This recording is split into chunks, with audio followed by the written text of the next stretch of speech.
um fone com negócio, mas Não, tá tranquilo, tá ótimo o seu som. Vou beleza. começar aqui a gravação, então. A gente tá transmitindo ao vivo, mas agora ao vivo e para a gravação do que vai virar podcast, né?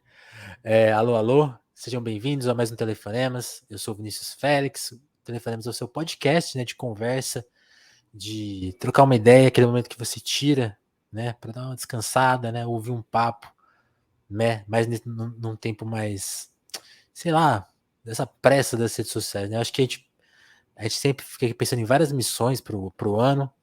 E ontem eu tava lendo algumas coisas e fiquei pensando, pô, a gente tem que reassumir uma missão que a gente já teve aqui no telefone, mas a gente deixou de lado. Que é de assumir essa questão de querer quebrar essa loucura da timeline, né? Esse tempo muito curto, tudo é curto. Mesmo textos longos você vê meio que flashes. Então, tipo, tirei um tempo para aqui conhecer a pessoa que a gente trouxe, porque a gente sempre traz com muito carinho as pessoas aqui para vocês conhecerem elas, a vida delas, as ideias dela e por aí vai. Hoje o convidado é o Lucas Vilauta. Lucas, seja muito bem-vindo. O Lucas eu ia apresentar como coordenador do Instituto Vladimir Herzog, mas eu vou, pô, não, eu já mudei de cargo. Então, melhor do que eu sair aqui lendo alguma biografia, Lucas, é você falar, pô, quem é o Lucas? O que você faz? Se apresente, Lucas. Seja bem-vindo. Valeu, Vinícius. Obrigado o convite. Legal. Boa noite, bom dia, boa tarde, bom momento em que você esteja, que está ouvindo a gente aí. É isso, eu fiz uma transição agora semana passada. Eu saí do Instituto Vladimir Herzog, estava lá desde 2016. Atualmente estava coordenando a área de Memória, Verdade e Justiça, que é uma área que a gente trabalha com questões ligadas à ditadura, essa parte mais conhecida, mas a Uhum. parte menos conhecida é como a ditadura impactou e impacta o nosso presente, né? Então, a gente tem os militares aí praticamente no poder, a gente nunca teve Uhum. tantos militares no governo, tem a ver com o que a gente fala que é uma transição que não aconteceu direito no país. A gente trabalha com isso no Instituto, e vocês veem que eu falo ainda a gente, porque continuo me sentindo Faz parte. parte, né? Não tem jeito. Vou continuar fazendo parte, mas tomei a decisão de seguir um caminho que me apaixona, que é o de dar aula, ser professor, e estou formando parte já desde o início dessa semana, começando numa maluquice toda, numa coisa muito nova, que é uma escola que chama Caminho School, que fica aqui em São Paulo, ali na Rua Clélia, uma escola nova com uma proposta super, super bacana, assim. Pô, você consegue detalhar mais assim pra gente entender? Fiquei Tô, te- curioso agora. Tô tentando descobrir também. Não, mas Interessante. a Camino, ela é uma empresa de educação que surgiu com uma proposta de trazer a questão das metodologias ativas, trazer o aluno para o centro dos processos de aprendizagem. Então, sei lá, você tem desde aqueles modelos mais tradicionais, muito tradicionais, que o professor é aquele que transmite o conhecimento, que ele palestra e tudo mais, e que vocês vão ver que eu não sou contra esse tipo de Uhum. conhecimento de transmissão, em que o aluno se coloca numa posição de escutar, tentar ter uma escuta ativa e aprender escutando, mas a ideia é que tenha outras formas de aprender também, botando a mão na massa, fazendo projetos, errando. Então, Errando é sempre muito interessante, inclusive. é o melhor jeito. Não, eu tava ontem conversando com um amigo que é coordenador, o Rogério, que é coordenador ali na Aleph, Aleph Peretz, que é uma escola que fica ali no Hebraica, uma escola super interessante também. Já Aham. tive a possibilidade de trabalhar lá. E a gente estava falando disso, né? O quanto tem uma.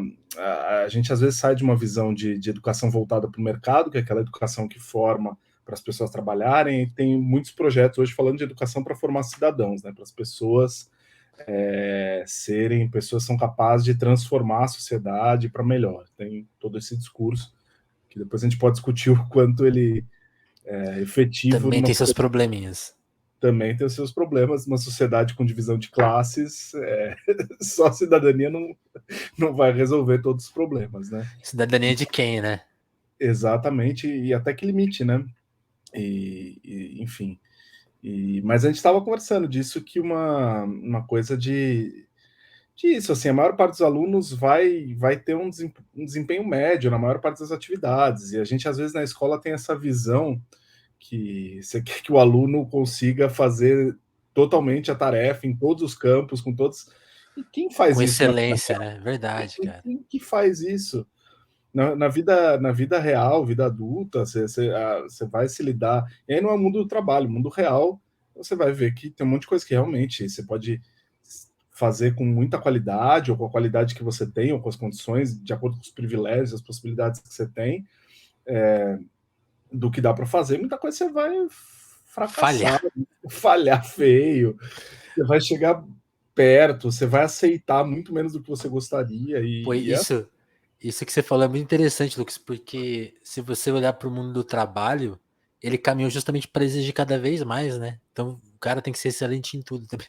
Já fica uma coisa assim, tipo, ca- o trabalho fica ficando cada vez mais como uma escola desse formato. Agora eu fiquei pensando nisso, assim, tipo, realmente é muito fora da realidade, né? Esse tipo de exigência.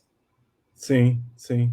Caramba. E aí a gente precisa de escolas que não tenham essa cobrança tanto, mas também, e aí é a grande dificuldade também, Uhum. não adianta você não ter cobrança na avaliação, não adianta você não ter cobrança no desempenho, vamos dizer assim, mas você ter uma cobrança de presença, ou uma cobrança de engajamento, ou uma cobrança de que é um pouco o que querem dos profissionais, né? Ah, então beleza. Então eu vou ter profissionais que até trabalham menos, mas vão ter que trabalhar de casa, é, é um pouco isso, você flexibiliza pero no mucho, né? Então Sim, tem esses riscos muito no campo da educação, no campo do trabalho, de você,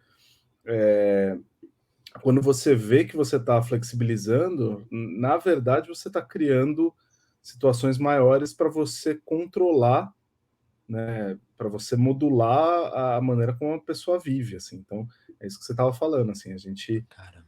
vai trabalhando cada vez mais, né, e às vezes parece que a gente tem mais liberdade ou mais... Que nada. Que nada. Ô Lucas, a gente. Você tem um compromisso daqui a pouco, né? Então hoje o podcast vai ter que ficar em 1 hora mesmo, não tem jeito, não vamos se alongar. Então eu já pedi pra você assim, voltar rapidamente, cara, pra gente ter mais uma noção do que você é, do que você pensa, aos primeiros dias, né? As primeiras memórias, assim, infância e adolescência. Você sempre já foi um cara ligado a esse pensamento que você tem hoje, né? Tipo, crítico, pensar em informação, né? Pensar nessas áreas de atuação, mesmo a ideia de ser professor, ou você tinha outras ideias? Qual é a sua lembrança das suas primeiras ideias, assim? Nossa, difícil isso. Putz, eu sou muito grato a gente fala muito de amigos, de familiares, né? Eu sou muito grato Uhum, aos meus pais. As lembranças que eu tenho são de sempre estar nesse lugar de... Putz, tem uma série de problemas, depois a gente pode falar disso, mas eu acho que essa descrição é boa, de sujeito, de alguma pessoa que pode pensar, pode falar o que pensa, pode falar o que sente. Sempre nesse lugar, assim. E tanto intelectualmente quanto emocionalmente. Então, se eu certo. agradeço muito aos meus pais, é por ter tido essa experiência muito de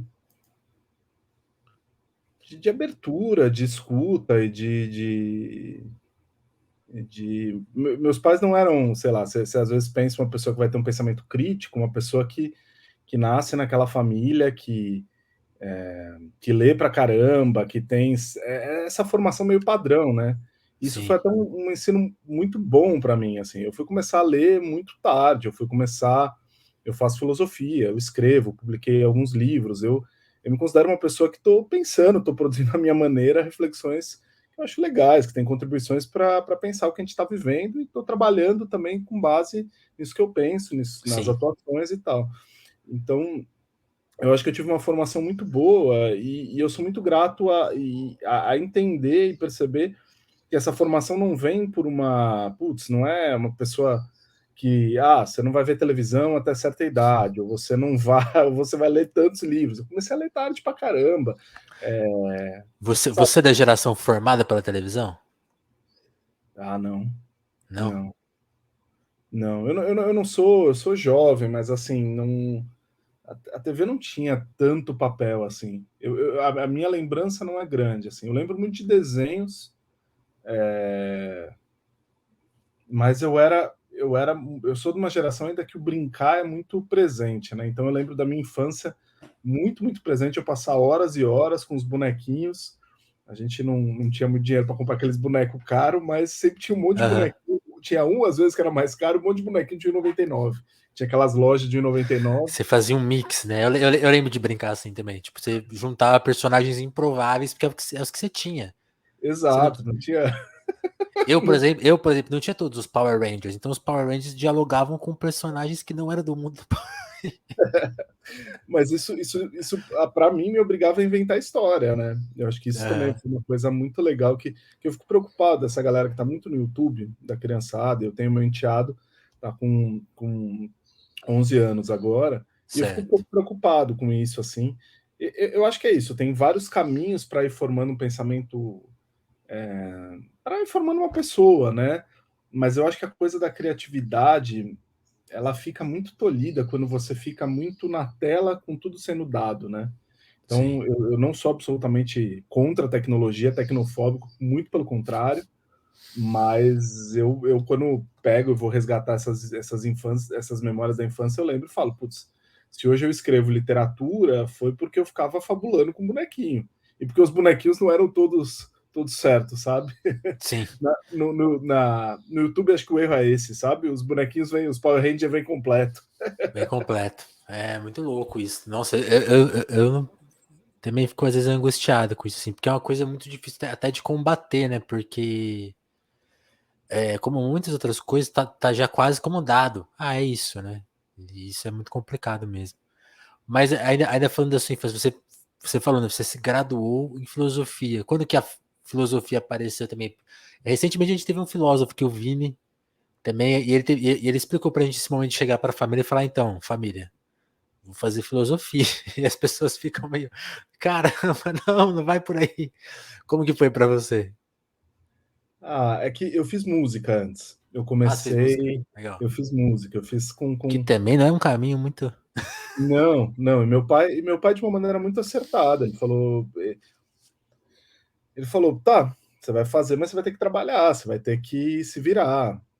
Então tá, você faz a sua escolha. Minha mãe era mais receptiva, meu pai tinha uma Hum. preocupação muito grande pela história dele, Eles de trabalhavam com o que o trabalho?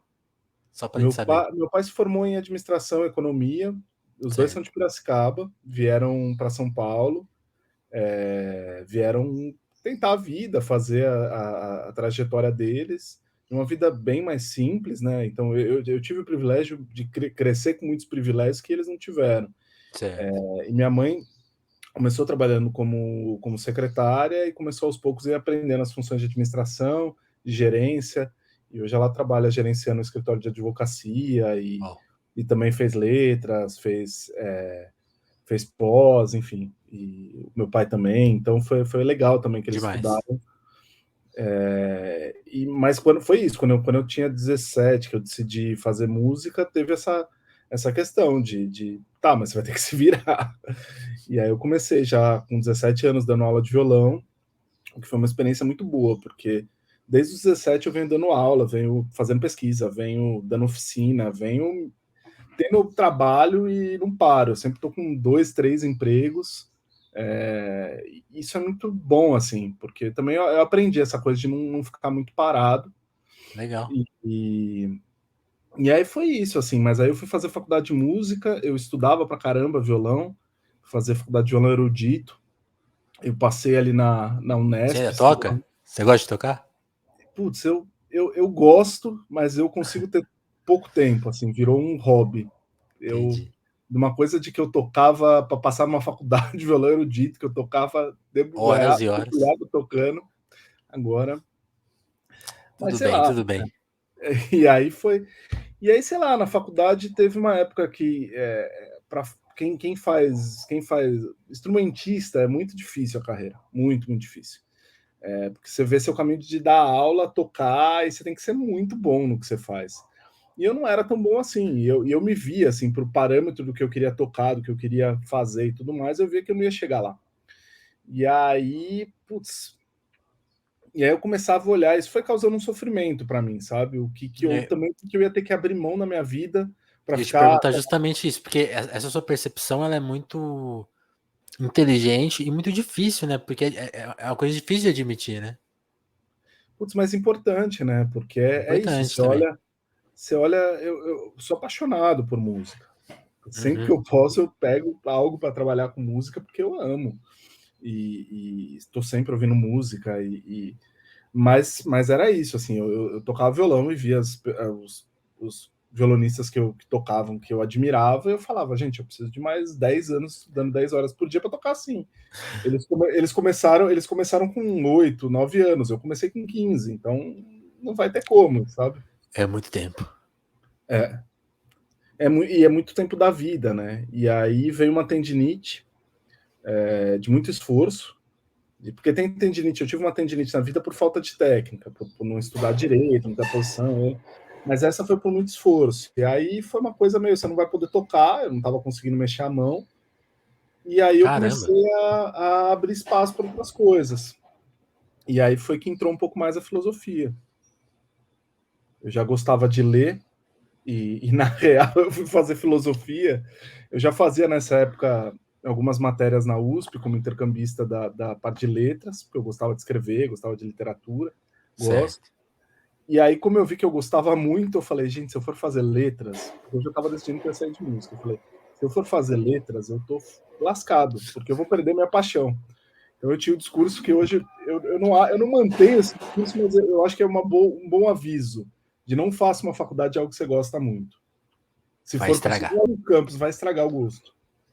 Porque é isso, assim, a escrita, por exemplo, é a Só paixão para isso. mim.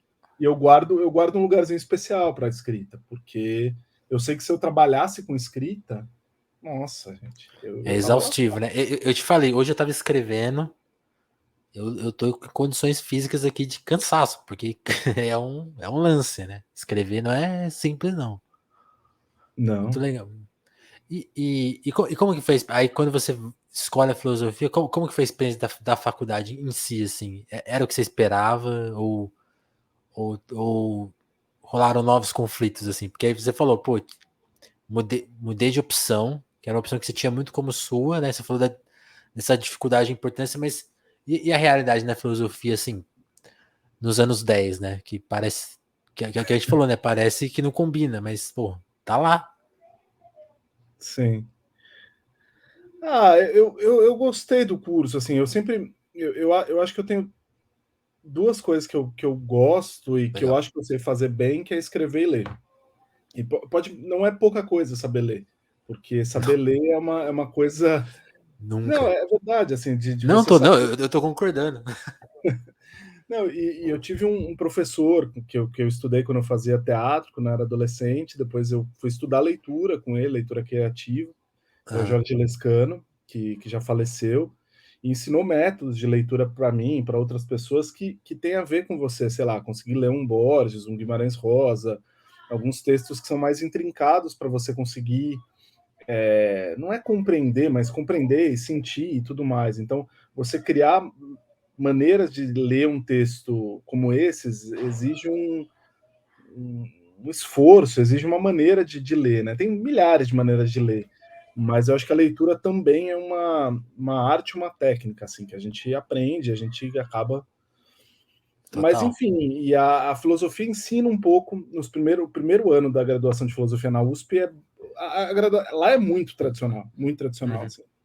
Se não fosse a minha orientadora, a Silvana, que dá aula lá, eu estou fazendo pós lá na USP. E ela é uma das poucas que trabalha filosofia assim do século XX. Tem, sei lá, tem o Safasli, tem o Homero, mas a maior parte do pessoal não entrou numa filosofia século XX, assim. Então, ainda a ideia está sendo pensada muito os autores e conseguir ler autores clássicos a partir. Clássico mesmo, né? Que louco. Não É, sabia disso, não. Eu achei que era mais. Não atualizada a palavra, mas que uma questão mais resolvida mesmo. Que louco, não sabia disso. então você tem dois modelos, assim, dois modelos grandes de ensino de filosofia na história da tradição, assim, que é um Aham. modelo mais enciclopédico. Você vai ter que tem um modelo francês que faz muito isso, que é um professor que vai lá e fala, tal autor falou isso, tal autor falou aquilo, etc. e tal. E você tem outro que é de pegar os textos dos autores e você conseguir destrinchar como é que os conceitos estão ali articulados e que tipo de problema que eles resolvem. Eu acho que a faculdade da USP, ela de filosofia, ela ensina muito bem a fazer isso, a pensar os problemas, identificar problemas, limitar problemas, porque tem aquela coisa, você vai ler filosofia, você quer, Nietzsche me ajuda a pensar porque eu briguei com a minha namorada. Legal, tem essa dimensão da leitura de filosofia, mas quando você vai ver, tem uma coisa muito mais sistemática, tem uma coisa muito mais objetiva nos tipos de problema que a filosofia está colocando e os Total. conceitos que ela cria para lidar com esses problemas. E a faculdade, a USP, ensina métodos de leitura para trabalhar com problemas e conceitos muito bons, mas não toca alguns problemas, passa longe de vários problemas que são urgentes para o nosso presente. Então é uma coisa muito curiosa, porque você tem alunos de filosofia que podem sair da graduação sabendo muito bem os problemas que Descartes colocou, que Kant colocou e tudo mais, o que afligia certos momentos da história da humanidade, que certos pensadores e pensadoras expressaram esses problemas. A pessoa sabe muito bem isso, mas não tem repertório, não teve leitura e não se debruçou sobre Pro hoje. o hoje. Isso eu acho que é Caramba. uma falha, assim, enfim. Não, porque aí parece que o conhecimento técnico, né, traria justamente essa parte do hoje, mas tem um vácuo aí, realmente, né? E você preencheu ele de que forma você sente, assim? É isso, assim, eu fiz minha faculdade de filosofia de acordo com meus interesses, então eu ia mais às aulas que me interessavam e como era uma segunda graduação também, eu já estava um pouco Descolado. nessa coisa de entender que a faculdade é você quem faz, né? Aham. Putz, até isso na escola a gente não tem essa percepção, mas na escola é muito isso, você que vai fazer algo e as suas relações que vão fazer algo com isso, né? Porque senão dá muita ideia de você vai fazer algo. Não, eu sou também, o que eu fiz com a minha faculdade de filosofia é a sorte dos encontros que eu tive na vida, dos amigos, das Total. pessoas que foram, sabe, nunca é, eu quis fazer. São os encontros felizes que a gente vai tendo. Não, E tanto que na escola a gente pega isso meio tarde, né? Você já chega lá, sei lá, no segundo, terceiro ano, você fala, pô, dava ter pegado mais leve aqui, feito mais do que eu gostava. Tem gente que pega isso mais cedo, é verdade, mas pelo menos pra mim realmente chegou. É uma coisa que na faculdade que foi ficar mais elaborado, realmente. não, e cada um tem um momento, né, para se encontrar com isso, assim, né? Mas, Entendi. e, mas aí tu me perguntou então, De como você preencheu o vácuo, né? Para é, pensar no hoje. eu fui preenchido, na verdade, é isso. Você vai discutindo, sei lá, eu estava fazendo graduação em 2010, 2011. Todas as questões políticas que estavam sendo colocadas, que foram culminar em Suave, né? 2013, estavam me atravessando ali. Fazia parte do grupo de estudos do Vladimir Safatli, e a gente estava discutindo um monte de coisa. Então, tinham todas essas questões colocadas. Eu fui pensando uma série de outras Quem questões. lembra do Safato candidato a prefeito, hein? Pouca gente lembra. Exata, então, eu Você tava tava lá? eu tava lá quando inclusive quando ele comentou com a gente conversou o que aconteceu e como é que escantearam ele, que foi feio o que Foi aconteceu feio. ali. Mas é isso, né? Faz parte das construções políticas internas de um partido. É uma briga. Até dentro dos partidos é uma briga de forças, né?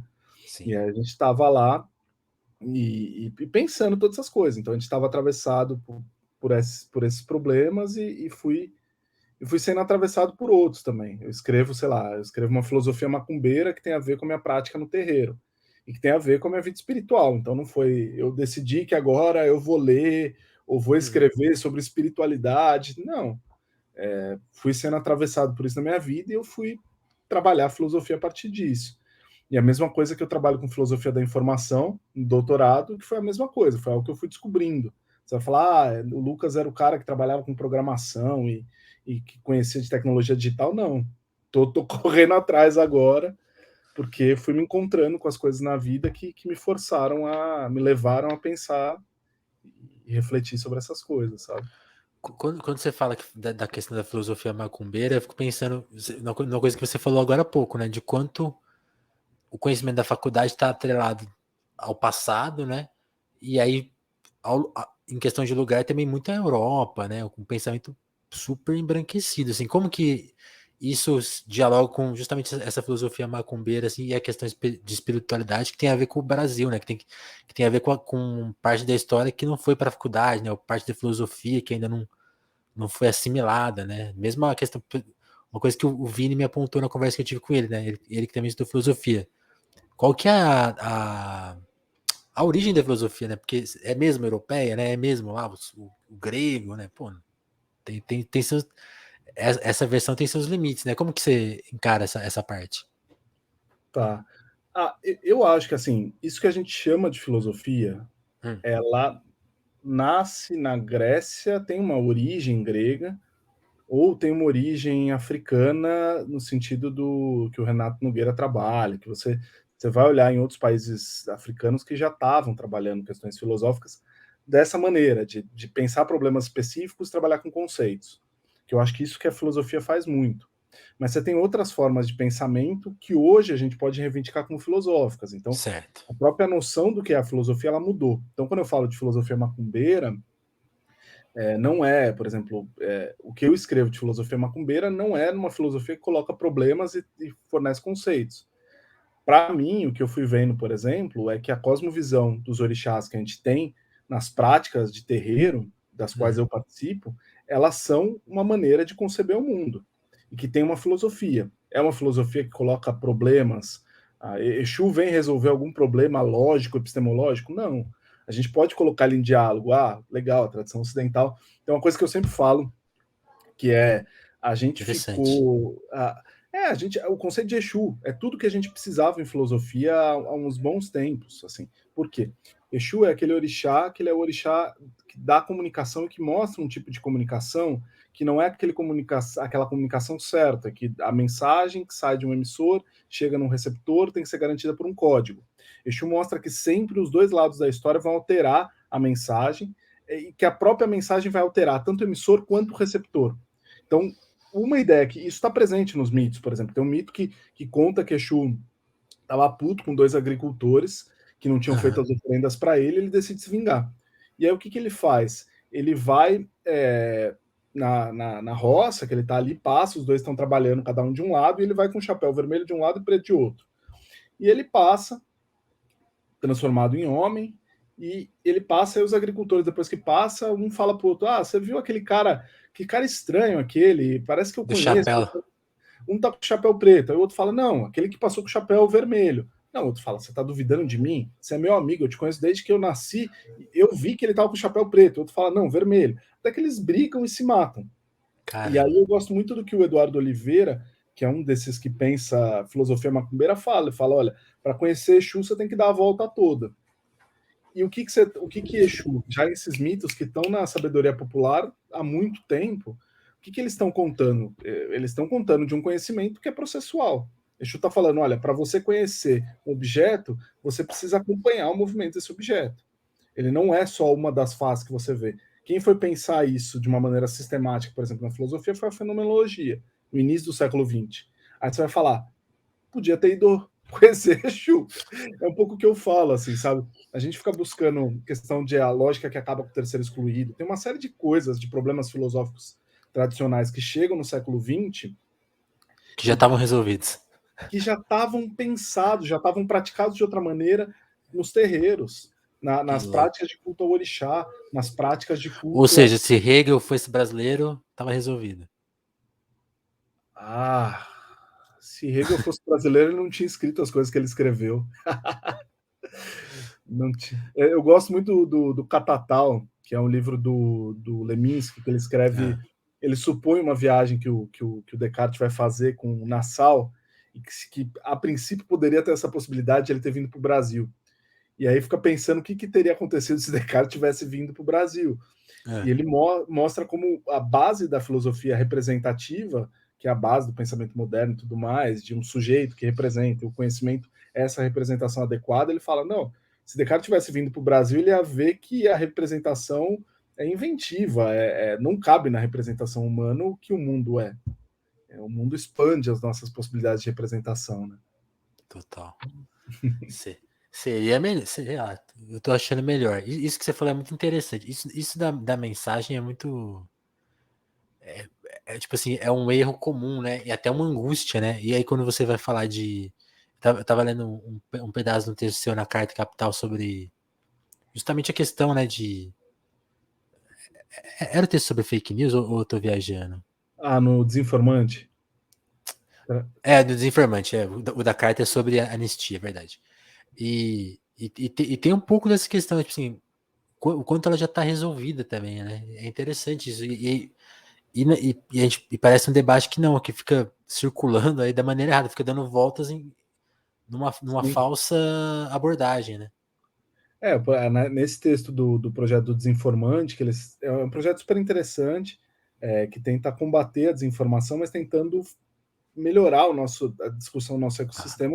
Por isso que você falou, assim, parece que tem umas coisas que a gente está partindo de pontos errados. exato, E uma que eu vou abordar nesse texto é isso: a primeira coisa, a gente parar de achar que desinformação não é um tipo de informação. É um tipo de informação.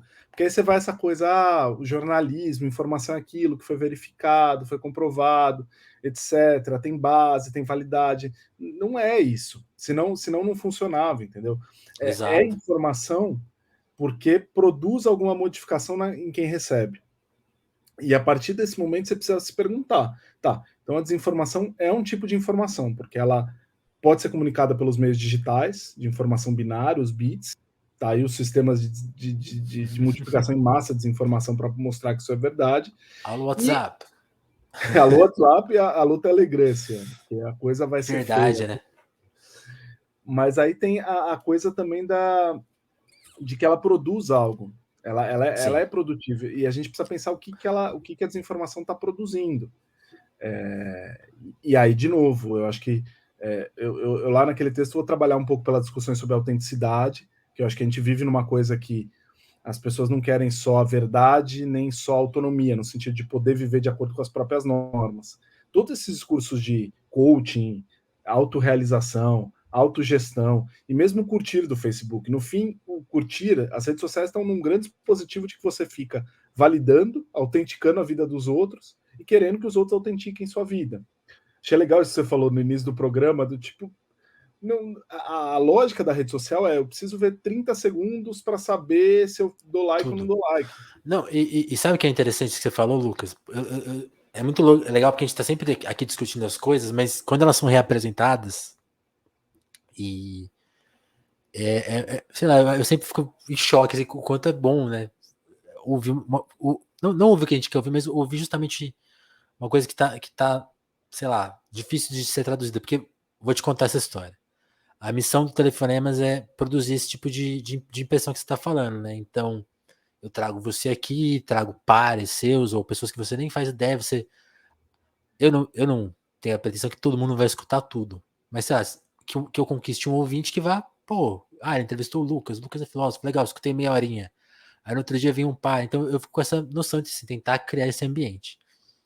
E aí é muito louco, porque isso é uma luta quase injusta, né? Porque justamente a gente está confrontando e se vendendo nas redes sociais, que tem o viés de validação que você está comentando.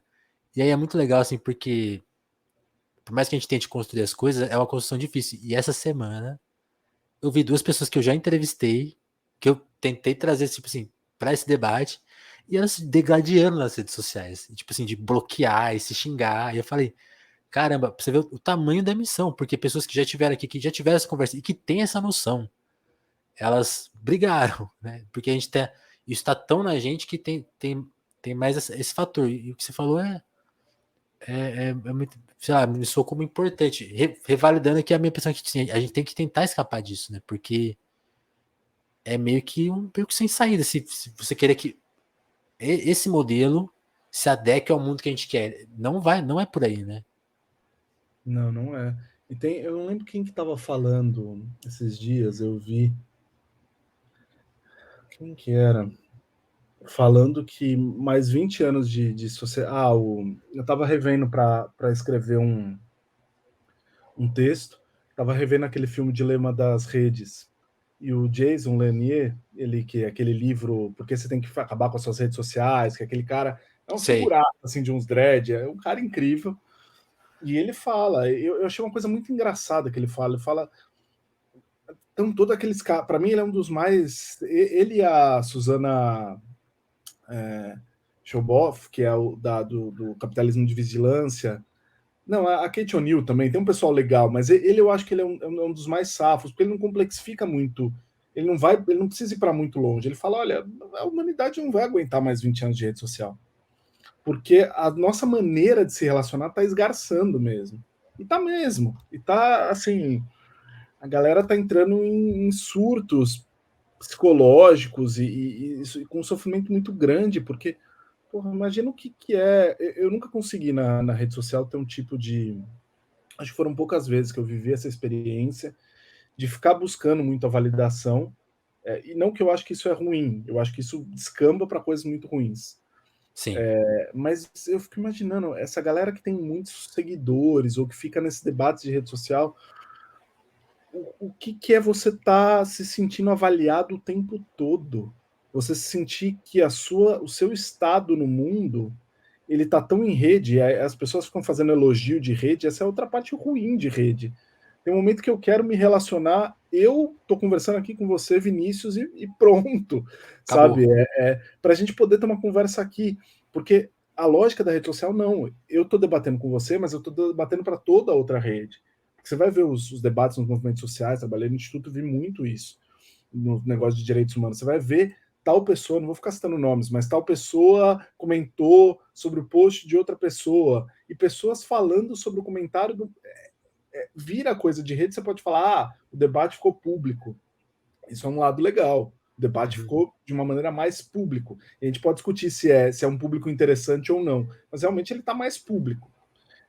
Por outro lado, para sustentar o nível de demanda dessa dinâmica de validação e debate, discussão constante, eu não sei como essas pessoas fazem, assim, porque eu acho enlouquecedor. Eu acho que aí, sei lá, o que a gente já viu produzido, talvez sejam dois caminhos, assim.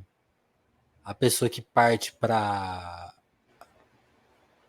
a cena que a gente viu, por exemplo, agora, nesse caso do. Quer dizer, isso é só uma parte da história também.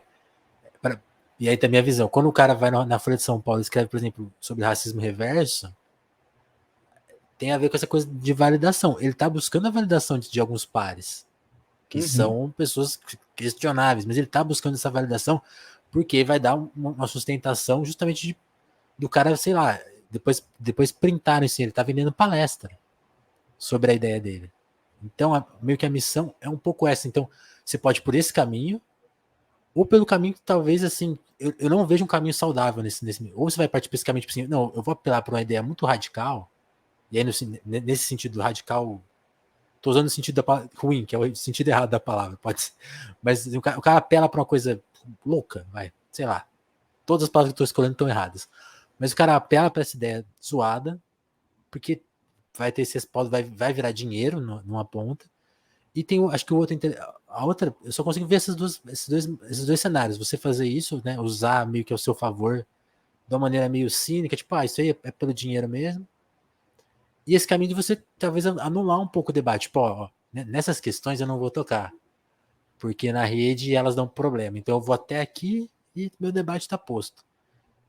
E aí ferrou, né? Porque complexidade e mesmo. E aí eu acho que uma coisa que eu acho muito louca, porque essa questão de identitarismo, eu vejo algumas pessoas debatendo, pessoas que têm pontos muito interessantes, tipo, é uma questão problemática por isso e por aquilo, que não estão indo pelo viés racista, mas, tipo assim, é um debate inviabilizado porque nas redes sociais vai dar ruim, porque é muito complexo para as redes sociais hoje, assim, vai. Então, tipo assim, de novo, beco sem saída, né? Impressionante. Porque o modelo da rede social que trabalha, isso é uma das coisas que eu estou tentando investigar. Então, está na base dos algoritmos da informação digital. Então, os modelos são programados para dar para as pessoas as informações ou para aparecer as informações de acordo com o que ela respondeu. E aí você tem o sim ou não.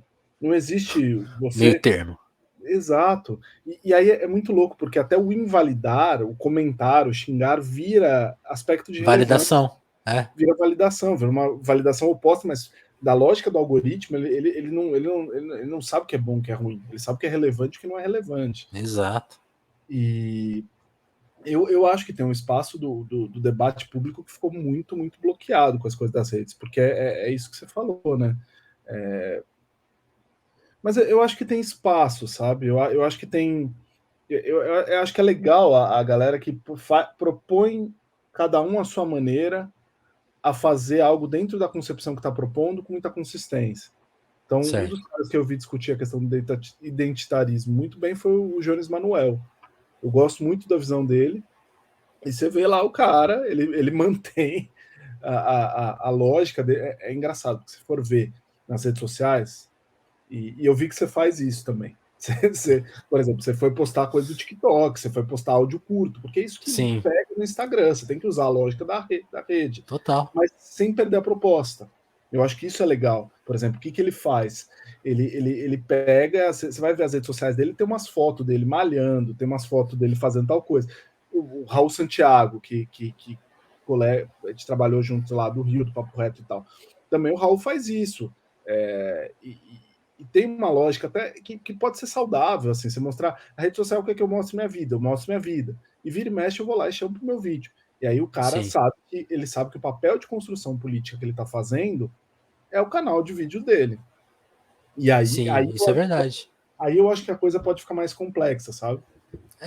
Isso eu penso muito do Jones, porque o Jones, por exemplo, que é um cara também polêmico nas redes sociais, porque às vezes ele entra numa que as pessoas divergem muito, e natural também, mas eu acho isso muito curioso, que nas redes sociais existe um debate sobre ele, que é limitado às redes sociais, e aí o debate que ele constrói, tanto em vídeo quanto em capítulo de livro, quando ele vai escrever 50 páginas lá sobre racismo ou sobre outras questões, esse debate, verdade, esse debate tá lá, tipo, e aí você tenta ficar fisgando as pessoas, tipo, sai daqui, vem pra cá, né, tipo, é interessante, é um caminho, sim. Eu acho que a gente faz isso um pouco, sim, porque uma coisa que eu percebi é que, tipo, dá para ignorar, sim, dá para existir sem elas, mas assim, você vai querer mesmo ficar alheio, né? Tipo assim, porque quando esse cara que você citou, eu nunca li, mas eu já vi essa ideia, tipo, não, apaga tudo, sai.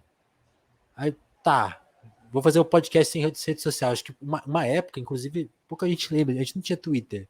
Hoje a gente tem Twitter, Instagram, porque algumas pessoas me falaram, pô, faz, porque é importante, né? Tem essa noção também. E eu acho que é. Hoje eu concordo com elas, mas uma das primeiras coisas do telefonema é assim, não vai ter corte, não vai ter vídeo, agora tem vídeo, tem corte. Mas, tipo assim, como exigência, tipo, não, e tem um sentido nisso. Acho que a gente não perdeu essa missão, mas eu acho legal, tem um sentido nisso. Tanto que ano passado eu elogiei o Mano Brown justamente por isso, fazer um podcast, um cara da proporção dele, do tamanho dele, que não apela pro vídeo e pro corte, ele exige, escute tudo. Porque. Até porque áudio não viraliza, mas tipo assim, se ele fizesse em vídeo e fizesse no YouTube, sei lá, seria outra coisa, por exemplo. Então é interessante. Caminhos, né? É o que você falou, realmente. Eu falei aqui que tinha dois, mas você tá certo e eu concordo com você. Existem mais, é lógico que existe mais. Não, mas eu concordo com você. Eu acho que da questão das redes sociais, no sentido mais rede social mesmo. Uhum. É o Restrita-se, formato. né? Verdade. Porque se você for ver o YouTube também, essa coisa da dinâmica das redes, ele funciona assim. É por sim, por não. E eu concordo com você. Eu acho que as redes nos dão esses dois caminhos. A gente pode tentar correr na paralela, sabe? Mas eu acho o espaço das redes sociais, porque a gente entra em umas discussões de regulação. Eu acho o espaço da rede social muito, muito, muito pernicioso, muito ruim. A maneira como está dado, os dispositivos. Tem uma pesquisadora que chama Rosa Van Dijk, que ela faz uma história da cultura da conectividade, que é muito Uhum. legal o livro dela, e ela vai mostrar como foram surgindo cada um desses botões e dispositivos e default, eles são uma maneira, interfaces, uma maneira de você controlar como as pessoas podem se comportar. Isso é E Lucas, eu muito não ruim. conhecia isso, fiquei curioso. Vê se faz sentido. Eu vejo É, que essa coisa da interface, tá na mão, caramba. tava La, trabalhando com ele. la cultura de la conectividade. Tá certo? A pronúncia? É.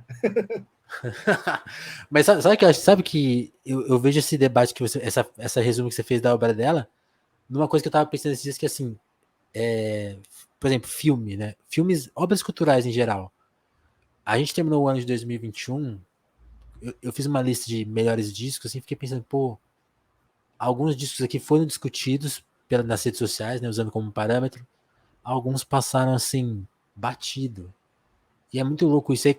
E aí foi mais louco, porque no final do ano, a Netflix lançou um filme que virou grande debate, um filme que todo mundo viu, porque eu fiquei com essa sensação, tem um botão, como um like, assim, tipo assim, esse filme todo mundo pode ver, então ele monopoliza um pouco o debate e as atenções.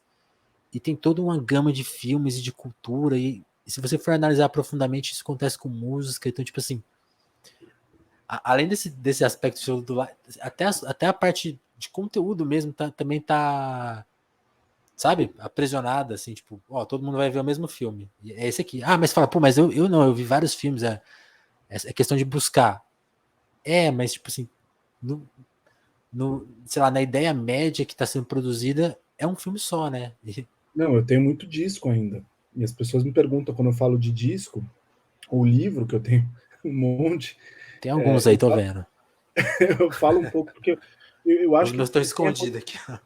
tem acontecido muito isso, Vinícius, que é uma coisa assim, o Spotify ele não fazia sugestões tão fortes. Ele começou a fazer uns dispositivos de playlist, agora começa a aparecer no seu cabeçalho, ele começa a fazer sugestões. O YouTube sempre trabalhou. No início ele não trabalhava com isso. É legal você recuperar a história das redes sociais. Você pegar Sim. Pinterest ou no Flickr, YouTube, eles não tinham esse sistema de sugestão. Eles foram vendo que eles Eram otimizavam. impessoais no começo, né? Era impessoal. Era uma rede social. Porque o algoritmo ele não estava ali para funcionar de uma maneira a dirigir te fazer permanecer mais tempo. Você vai permanecer tempo se você achar conteúdo que te interessa. O YouTube era assim no início, você tinha que buscar vídeo. Hoje eu acho bizarro que no YouTube, e aí eu faço uma auto. Eu olho para mim como termômetro, uma autocrítica, que para mim é muito reveladora. Eu não consigo buscar coisa no YouTube. Sei lá, às vezes eu vou almoçar, vou ver um vídeo, eu vou no que está me indicando, ou no que mais ou menos eu já conheço. Porque a coisa ficou tão entuchada, porque sei lá, você vai buscar um vídeo de temática X, vai aparecer os que você já conhece. Ou depois de 3 vídeos vai aparecer o que você conhece, entendeu? Então a possibilidade de você encontrar algo que você não está dentro da perfilização do seu perfil é muito pequena. Ao mesmo tempo em que vai se uniformizando. É um efeito paradoxal, porque ao mesmo tempo você tem um acesso a um conteúdo que nunca as pessoas tiveram antes. Porque, sei lá, eu Sim. posso ver vídeo de produção de vários países com Netflix. Quando que eu ia ver vídeo, sabe, filme no MUBI, filmes que você tinha que esperar festival de cinema e tal. Mas, paradoxalmente, ao mesmo tempo, você vai encolhendo o espaço o espaço a partilha do sensível, o espaço sensível no qual os gostos vão sendo disputados. E aí, por isso que eu falo, a gente não vai ver acontecer. Certos livros vão começar a sumir. Você vai ter mais dificuldade de achar certo livro.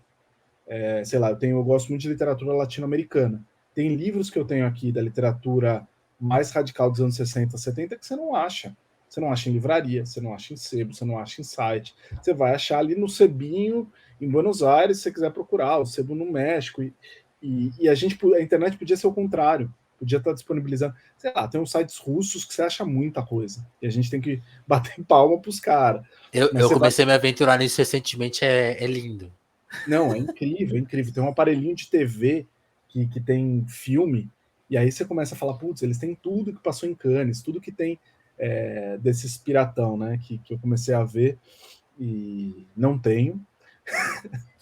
Mas isso me dá Eu muita assino tudo, eu esperança. assino MUBI, tudo Não, certo, tá isso me tudo dá muita certo aqui. esperança, porque eu falo do disco, cara. A gente some certos tipos de música começam a sumir. Você vai criando certos nichos e outros discos, outras coisas vão começando a desaparecer, assim. E o gosto, eu acho que não tá nesse momento, porque tá num momento que tem muita gente subindo coisa, mas já tem coisa que você não encontra. Eu acho que o campo mais que você mais vê isso é o campo de filme hoje. Você vai olhar, eu tenho DVDs também. Tem muito filme que eu tenho em DVD que você não.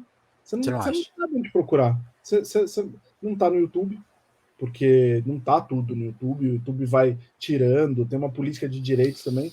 Não está nas plataformas de streaming, porque não interessa para eles. E eram uns filmes assim, sabe? Grandes, E né? é.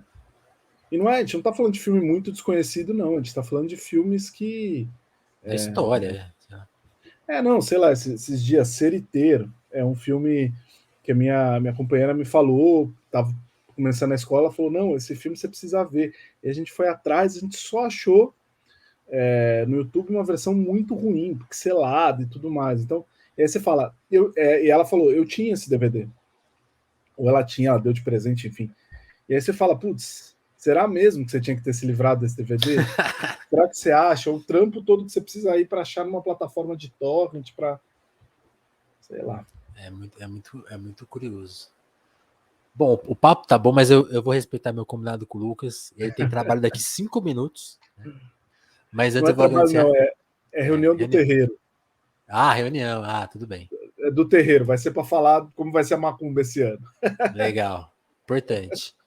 E eu vou agradecer rapidinho, então, o pessoal do nosso Apoia-se, né? Lembrando que a gente tem essa proposta, justamente como o Lucas falou, rede social é muito difícil trabalhar com rede social. E o podcast está nas redes sociais mais diferentes, né? O YouTube, a Twitch mesmo, o próprio Spotify. A gente pode pensar que o Spotify, uma época, tinha como se indicar música, né? Ele sonhou em ser rede social, depois eles abandonaram essa ideia. Mas a gente está nesse meio, como o Lucas falou, é muito difícil, né? Chegar mais longe, chegar para as pessoas, porque tem toda a questão de algoritmo. Então, colabore com o seu link, mandando para as pessoas, colabore se você puder com Apoia-se aí, que é uma graninha, né? 5, 10 reais, já ajuda muito. Se você que não quiser dar a contribuição mensal, que no Apoia-se, embora também tenha a opção de você pagar um pagamento simples, geralmente é uma assinatura, né? Recorrente. Mas tem o QR Code aqui também que leva pro Pix, que é tipo, só dar uma graninha rapidinho lá, sem compromisso. Mas eu indico, colabore com o Apoia-se, que é uma forma de você ajudar a gente a ficar no ar, né? Bancar aqui a StreamYard, bancar as coisas que mantêm o podcast funcionando, microfone, computador, essas coisas todas. O básico, né? Tanto que agora a gente tá com uma meta lá que chama salário mínimo. A gente continuar fazendo 3 entrevistas por semana. O básico é o mesmo, assim, só manter a produção, porque a gente acha. Até, inclusive, eu coloquei. A meta já foi mais alta lá na Apoia-se e ela se mantém. Mas eu fiquei pensando muito isso. Será que a gente não merece um salário mínimo para trabalhar? Tipo assim, não tô falando que eu vou dispensar os meus trabalhos oficiais, assim. Mas, assim, pra gente ter uma ideia de produção interessante, assim, acho que é o valor do podcast, né? Do nosso trabalho aqui atual. Então, se você concordar com isso, com essa opinião, colabore, né? E se tiver sem grana também, porque é uma questão. É muita coisa, é muita gente produzindo, né? Então, talvez você já esteja apoiando alguma pessoa independente e tal.